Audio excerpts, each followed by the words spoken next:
Good day, English students. I hope everybody's having a decent first day. Hopefully your first week as we get into week 2 will also go as smooth, I hope, as the first week. I know for some of you, you might be returning students, which we're glad to have you. For others, this may be your first time. Really, the purpose of this video is to give everybody sort of a general introduction of how to navigate your Blackboard course page. If you've been with us before and have been online and used Blackboard, you pretty much should know how things work. If this is your first time, definitely I would probably, watch this video just so you can get a general introduction of how to go about finding things that you're going to need to find. I am Mr. Patrick Wilson. I will be your English instructor for the next 16 weeks.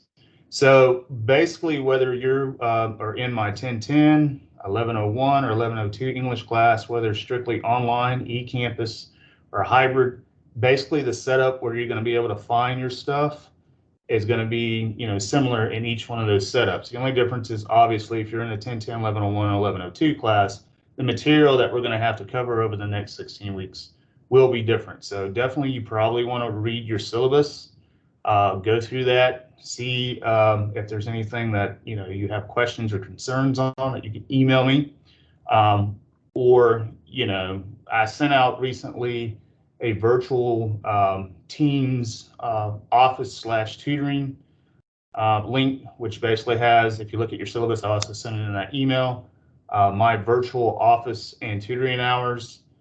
Obviously, if you're close to Camden, you can come during my in-person tutoring hours as well, if need be. We also have a tutoring program online called tutor.com. Some of y'all might have used that in the past. All really free and good resources to use as we get later into the semester when we start writing essays a little bit more. You probably definitely want to utilize both sending tutor.com rough drafts as well as sending me some rough drafts before you get your final grade on that particular paper. So what I'm going to do again is I'm briefly going to go through the setup of Blackboard so you can see where things are at. I will say with some of the classes, you're going to have what is, sort of, it's enforced viewing, meaning you have to view the first thing to see the second thing to see the third thing. So if you don't see a whole lot of stuff right now, it's because you have to go through the process of starting with, section 1, going to section 2, to section 3, to section 4. It's just not going to be all laid out at once. And a lot of reason is in the past, students get too far ahead. They try to do too much too quickly without really getting any help by me or a tutor or anything. And before they know it, they start week 1 and already by the time they get to Friday or Saturday, they're in week 4, but they don't know what the heck they're doing. So this sort of forces students to take their time and to go through sort of each section. In case questions come up, then you can email me or you can visit virtual tutoring hours or office hours. So let me make a switch over so we can see what's going on as it relates to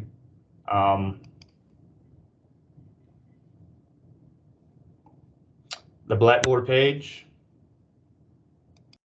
Let me see if it'll let me do it here. I've been having some issues. It should be showing up on your end. Let's see. Well, maybe it is. Hopefully it is. Let's see. I don't know why it's doing this stuff here.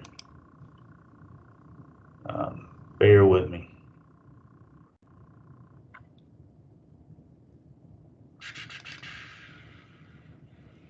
Okay, so let's see if I can get out of here.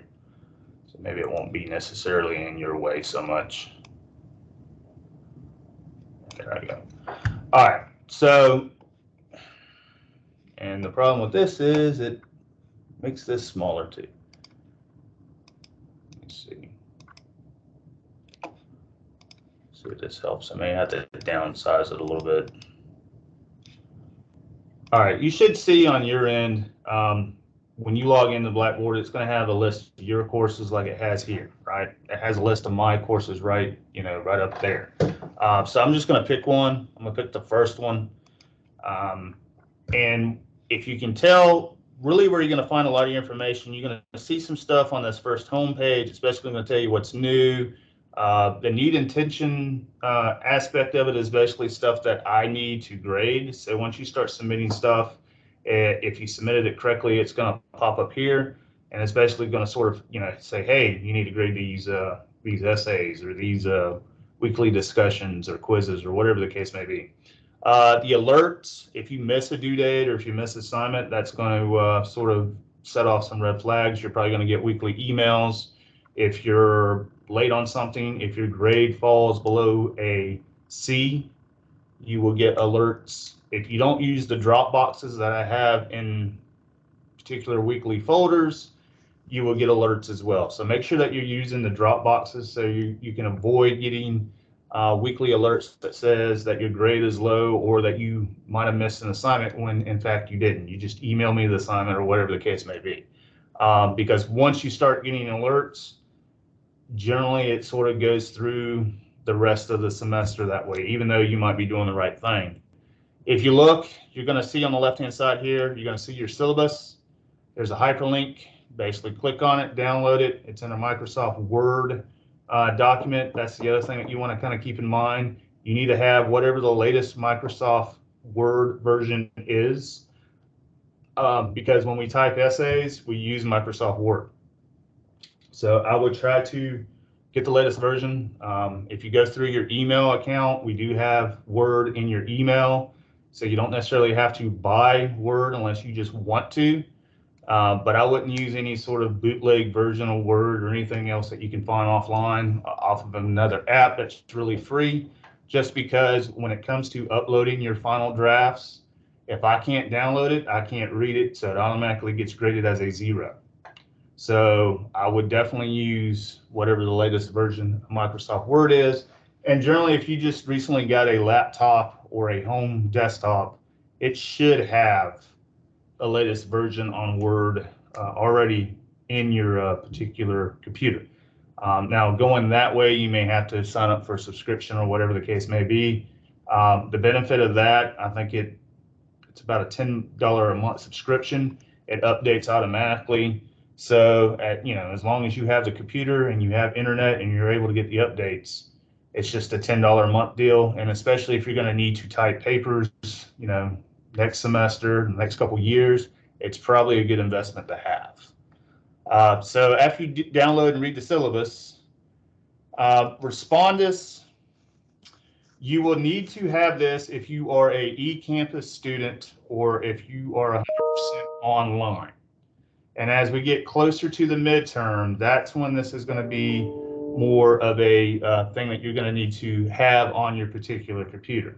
We'll talk a little bit more about that because your midterm assignment or midterm essay deals with Respondus. So if you don't download this or go to a testing center, which is basically the closest college library to you, then you're not going to be able to be successful on your midterm, which would be about week 8.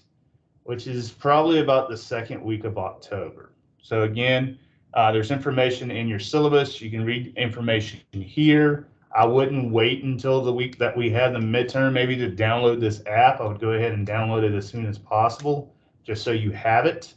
And like I said, as we get closer to that week, I will let you know what you need to do as it relates to getting prepared for it. The assignment checklist and due dates, click this, download it. It lays out pretty much everything what is due throughout this semester. If there's something that changes, I will sort of let you know in an announcement and email, possibly video, as soon as I know of the change. Generally, the changes are to help me and help you, especially since I got 6 other classes. A lot of my due dates and stuff are sort of, by design at this point, just because I don't really have much choice. I'm getting a lot of stuff at the same time. So that's sort of the other reason why I can't really do a lot with late work, just because I got 6 classes and I have a lot of stuff that I have to sort of kind of keep up on my end as it relates to grades. Because we have 3 grade checkpoint periods. One's going to probably happen about a month from now. You're going to have another one around midterm. And then, of course, the one that really counts and one that really matters, the one that's going to go to your final transcript, is going to be your final semester grade. And I will sort of keep you informed as we move on when those checkpoints are going to be, especially if you're a dual enrollment student. They're going to be really important on that, because if you're failing at any point, these particular checkpoint grades are going to your high school, your advisor, that type deal. They try to get you, the first 2 are sort of, hey, what's going on? You might need to have a little bit of a kick in the butt to get motivated, to get the grade up, because most programs of study, you need at least a 70 or higher, which is basically a C, to continue to move on. Some of you may need to take 1102 English. You definitely need to pass this one with a C or higher to be able to take that. If you get a D or lower, you're going to have to repeat this class again. So just sort of keep that in mind. Moving ahead, your course textbook is here. Now it's going to be different if you're 1102, but it's basically still going to be there. We have an OER, which is an open educational resource book. Basically, it's a virtual textbook. It's free. Anywhere that you can access Blackboard, basically if you have internet, you should be able to download that and it will pull up your textbook. If you look on your syllabus, or if you look in your weekly folders that I'm going to fix to show you, if there's page numbers, it goes with this particular textbook. Anything else that doesn't include page numbers, there's hyperlinks in your actual weekly folder that will take you to that particular page or, you know, handout or whatever that you need. So you don't really need to buy anything per se for this class.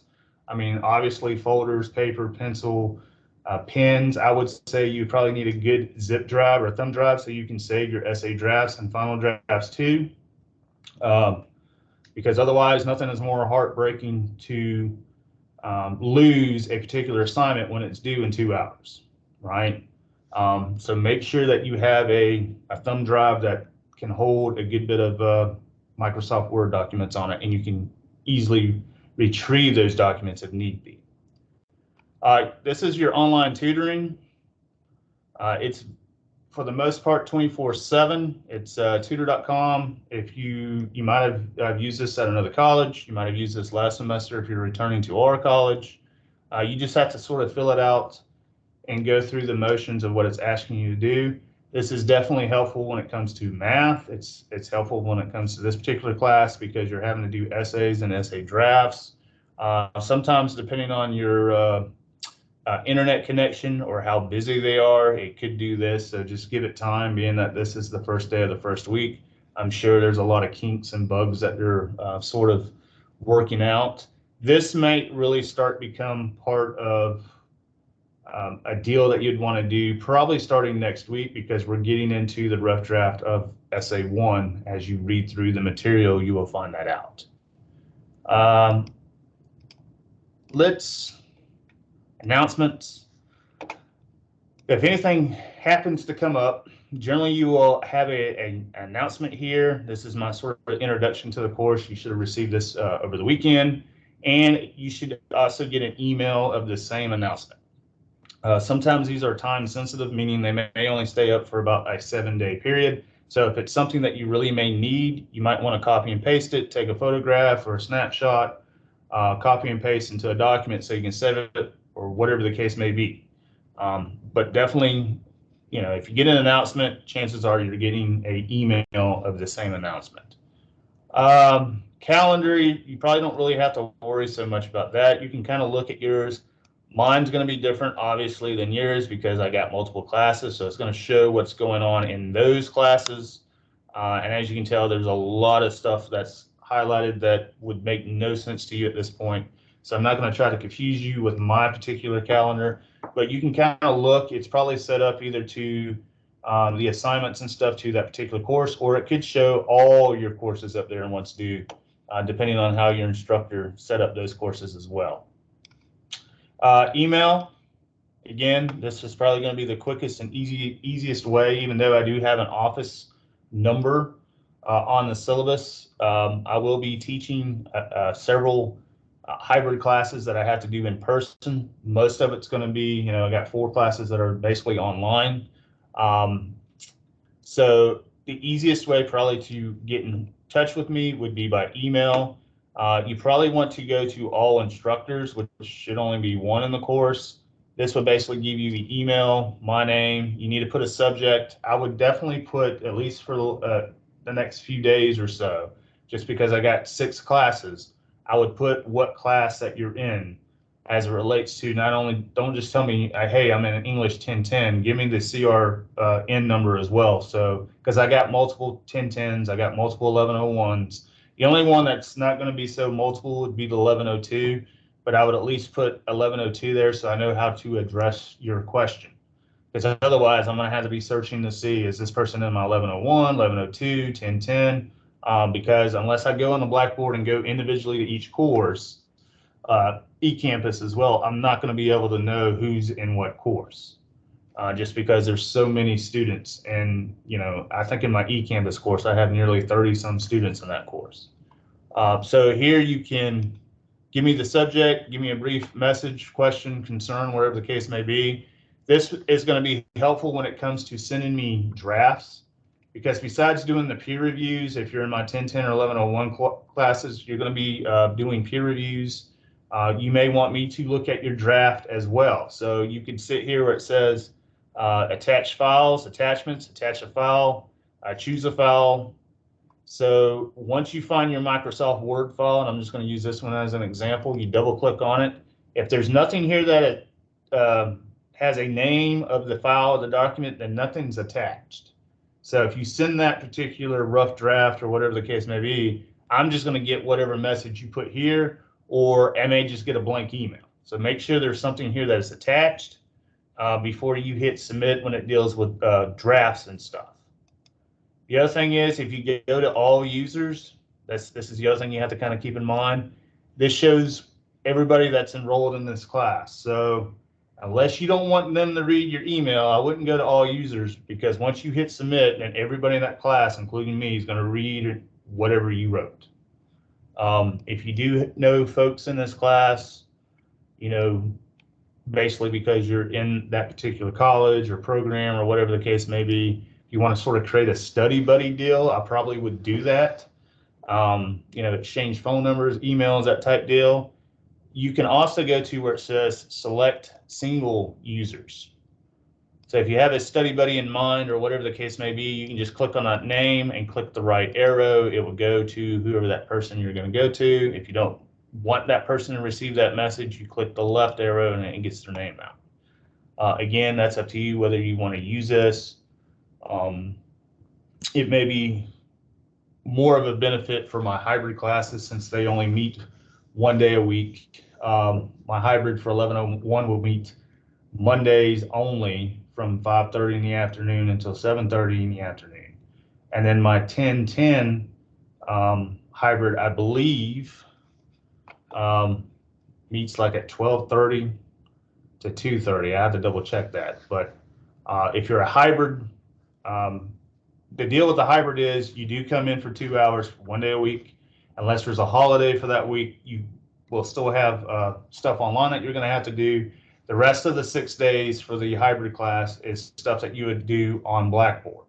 So it's not like you're just coming in, we're doing stuff for 2 hours and you go home until next Monday. No, we come in, we start on stuff, whatever we don't accomplish in those 2 hours, you have the rest of the 6 days to get everything done that you need to get done. So basically, the 1010 online only version is similar to the 1010 hybrid version. The only difference is the hybrid comes in for at least 2 hours, 1 day a week, but they still have the same amount of work, the same deadlines.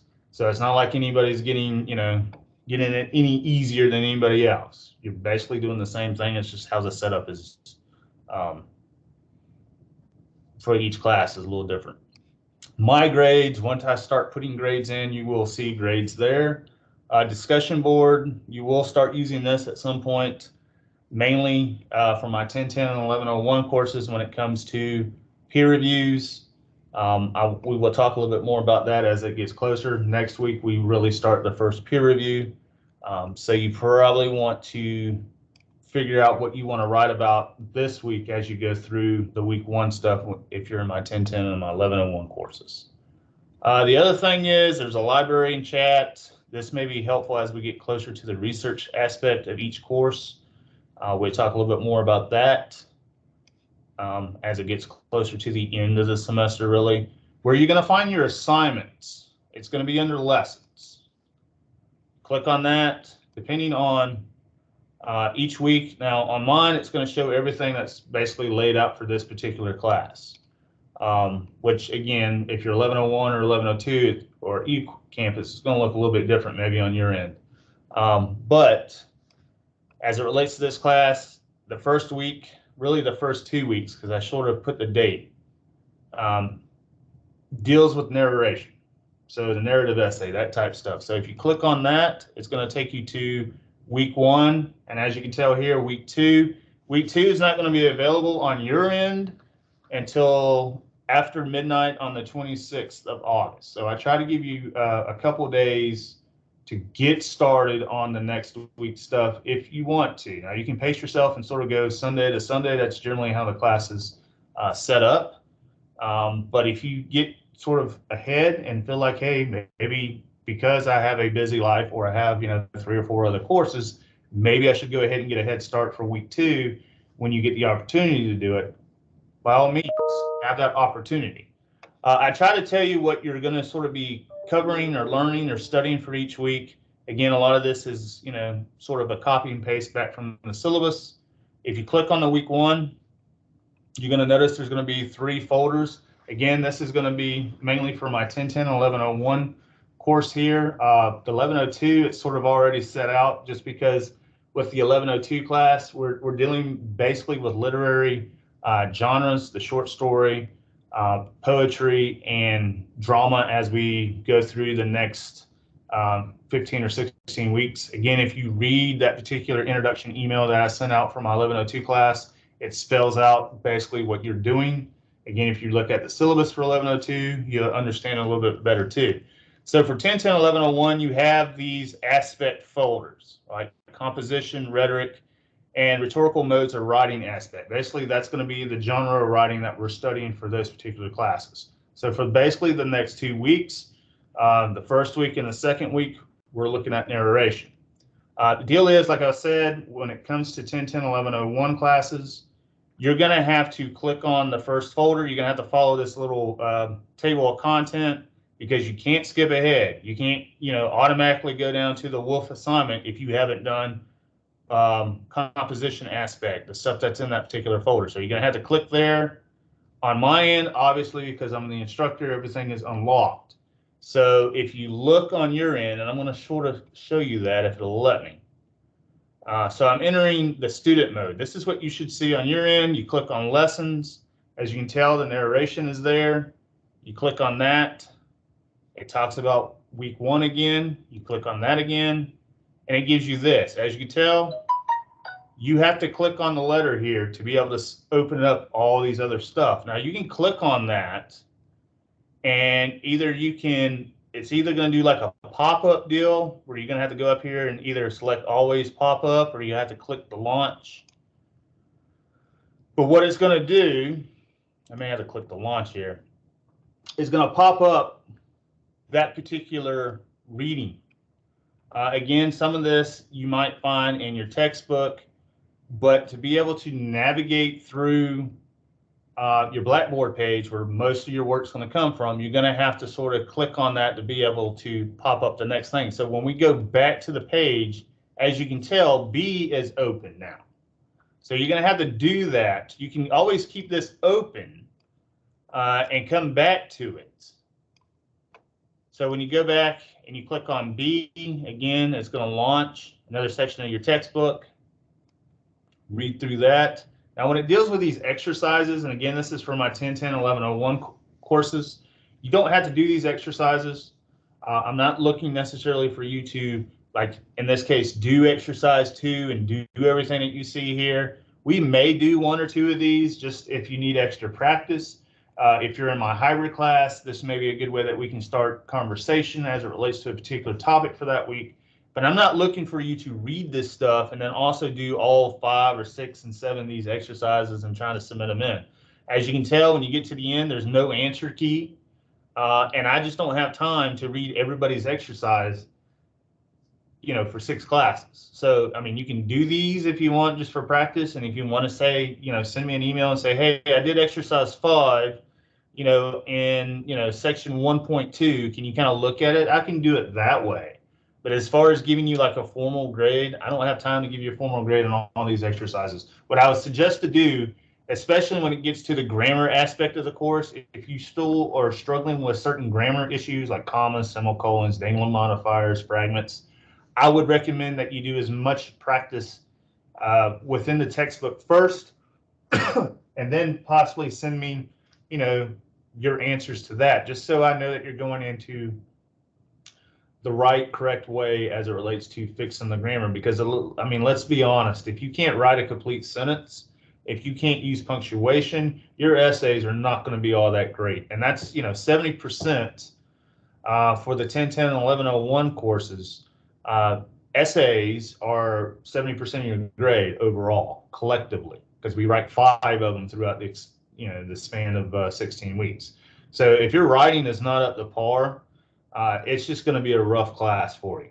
So the deal is that's why I suggest that you send rough drafts to the tutor.com, to me, to engage with your peers when we do peer reviews. Because again, you can write 4 pages, but if it doesn't make sense, you're not going to get above a C. Just have that in mind. You know where you are as it relates to grammar. If you're just fresh out of high school, maybe you had more grammar than somebody that's been out of school for 20 or 25 years. I mean, it's sort of like math. You know where your skill level or your skill set is with math. If it's been a while since you did college algebra, then chances are you're probably going to need some help. If same thing with this class, if it's been a while since you wrote an essay or dealt with anything dealing with topic sentences or thesis statements or grammar, then obviously take advantage of the tutoring resources that are available and do some of these extra exercises to sort of get you up to the speed where you're going to need to be. Because again, otherwise you're just going to get overwhelmed. You're going to get frustrated. I mean, for some, this being that it's online is going to be overwhelming and frustrating, at least for the first couple of weeks, probably. So you don't want to add, more stress on top of that if you already know that you have particular problems with how to use a comma. If you know that you have those problems, we need to go ahead and address those now, not 4 weeks from now, because we're not going to have time to sit and go over some of the grammar stuff that you should have learned since, kindergarten through 12th grade. The grammar doesn't change. Depending on where you went to high school, middle school, elementary school, that type deal, grammar is grammar. So depending on who you had as a teacher at that point, they should have covered a good bit of this stuff. A lot of the grammar should just be mainly review, brushing up on a few things and moving on. Grammar is sort of the building blocks to the sentences, to the paragraphs. It's sort of like the screws and the nails. You need that stuff to sort of build sentences. But again, reach out when you know that you're having struggles or problems. You need to reach out to me as soon as possible. You can't wait until I grade that, final draft of that essay and you get your grade back and it's a 45. Well, I knew I had problems with topic sentences and thesis statements, and I just didn't really understand how to use a semicolon correctly. And I mean, if you knew that 3 weeks before, then you should have been asking for help then, because it's hard for me to help somebody, especially after I grade an essay, because you can't go back and redo it. The only thing you can do is hopefully do better on essay 2 and essay 3 and that type stuff. So if you see how that process works, you go through, that's how you're going to open up the rest of these particular areas in your weekly folder. I would, bookmark or take notes or whatever the case may be, screenshot if you think you're going to need some of this stuff as you move from week 1 to week 2, because once the folder closes, it just closes. I can probably reopen some But the problem with that is sometimes students get confused once I start opening up a lot of these, because you have the week 1 and 2 stuff with week 3 and week 4. So you can see how it can be kind of problematic for some folks. So that's why I sort of do it this way. Plus it gives you sort of a self-pacing progress that you're going to have to kind of figure out what works for you. If this is your only course, then you can kind of pace yourself accordingly to that. If you're taking 5 other courses, then you're definitely probably going to need to start earlier on certain things, just so you don't have, you're waiting. And the reason why this is sort of set up the way it's set up is you can't really wait until Sunday, at least I wouldn't, of each week to go through all this stuff. Because, I mean, as you can tell here, and I'm going to get out of this particular student mode, you do have weekly assignments that are due. So, every Sunday there's going to be something due. Now, when we get into the peer review aspect of the course, you're probably going to have to do those by Wednesday or Thursday, just because there's going to be sort of a quick turnaround for the final draft that's going to be due that following Sunday. But if you look here, and there's going to be other videos along the way, you have your first essay topics. You download that, you look at it, you choose. It deals with narration. That's going to be sort of the jump start. You need to brainstorm this week. You need to think about what you want to write about so you can start writing a rough draft, because when week 2 rolls around, everybody has to submit or upload in the discussion box, discussion board, a rough draft to essay 1. You do have a wolf assignment that goes with the death of the moth. I give you pretty much the directions and the question here, what you're going to have to answer. Obviously, if you don't go through the process of going from 1A, 1B, 1C, none of this stuff is going to open up for you. The other thing is that you want to look at is this video once you get done, I guess, with the wolf. And really, I want to move this up, I guess. Well, maybe it should be there.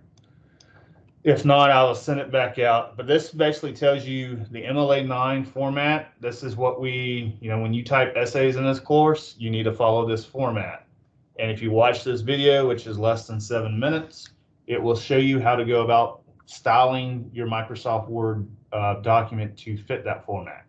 If it's not in that format, or if I can't read it, or if you just, hey, you want to go row and do whatever format you want, you will lose points.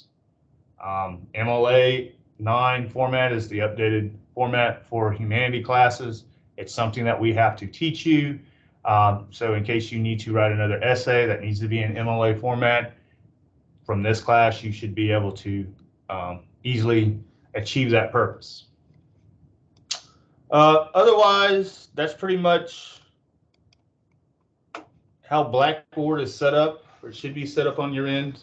Again, click on the link that I sent in the email if you want to meet up in a virtual office hour or a tutoring session.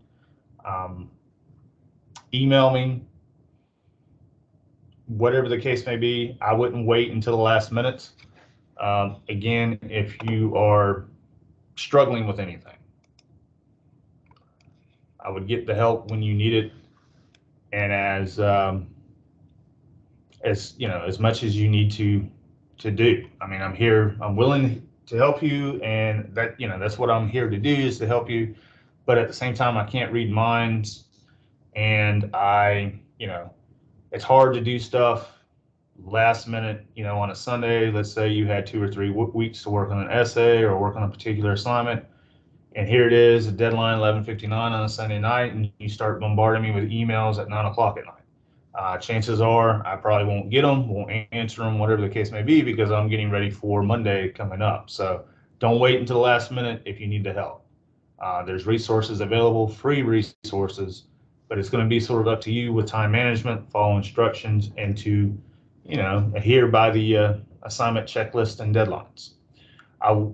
Again, I hope everybody has a good first day, good first week. Let me know if I can be an assistance to you, and I look forward to working with everyone. Have a great morning.